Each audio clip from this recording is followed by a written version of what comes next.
భక్తులందరికీ క్షమాపణ కోరుకుంటున్నాం. నిన్న జరిగినటువంటి ఈ దురదృష్టకర సంఘటన చాలా బాధ వేసింది. భక్తులకి సమాధానం చెప్పలేని పరిస్థితిలో ఈరోజు మేము ఉన్నాం. టీటీడీ అంటేనే ఒక నమ్మకం. తిరుమల తిరుపతి దేవస్థానాలు దాదాపు 91 కౌంటర్లు ఈ వైకుంఠ ఏకాదశి ద్వాదశి దర్శనం కోసం మేము పగడ్బందీ ఏర్పాట్లు చేయడం జరిగింది. కానీ నిన్న జరిగినటువంటి సంఘటనలో బైరాయపట్టడి కానీ, శ్రీనివాసం కానీ, జీవకోన కానీ, శ్రీదేవి కాంప్లెక్స్ కానీ, విష్ణు నివాసంలో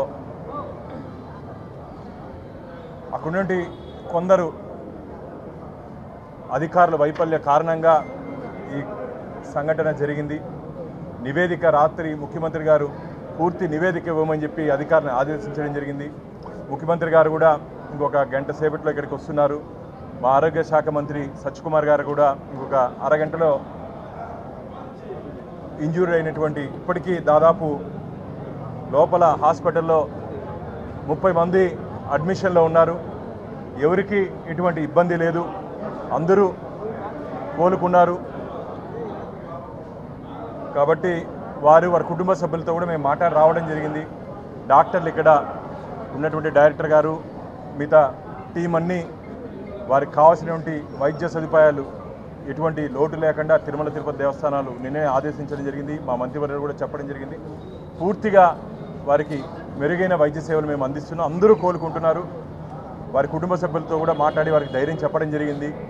కానీ మళ్ళీ నేను శ్రీవారి భక్తుల్ని మరోసారి జరిగినటువంటి సంఘటన పట్ల మమ్మల్ని క్షమించండి అని చెప్పి, ఎందుకంటే ఆ మాట తప్ప ఇంక మేమేమి చెప్పే పరిస్థితి లేదు. వచ్చినటువంటి గాయపడినట్టు వాళ్ళందరూ అసలు వెళ్తానే మాకు దర్శనం అవుతుందా లేదని అడుగుతున్నారు. దాన్ని బట్టి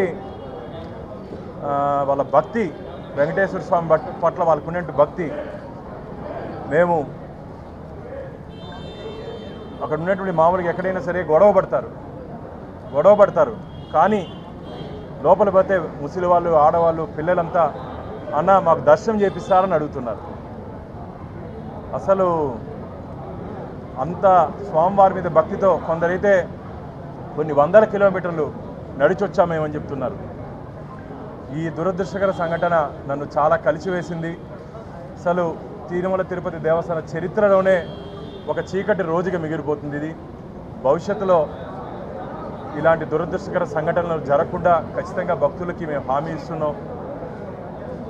ఎట్టి పరిస్థితుల్లోనూ ఇది పునరావృతం కాకుండా చూసుకుంటాం. కానీ వీళ్ళకి ఉన్నటువంటి వీళ్ళకి ఎటువంటి ఇబ్బంది లేదని చెప్పి మీ ద్వారా శ్రీవారి భక్తులందరికీ, ఎందుకంటే విదేశాల నుంచి కూడా ఫోన్లు వస్తున్నాయి మాకు, శ్రీవారి భక్తుల పరిస్థితి ఏమి, మీరు ఏం చేస్తున్నారని.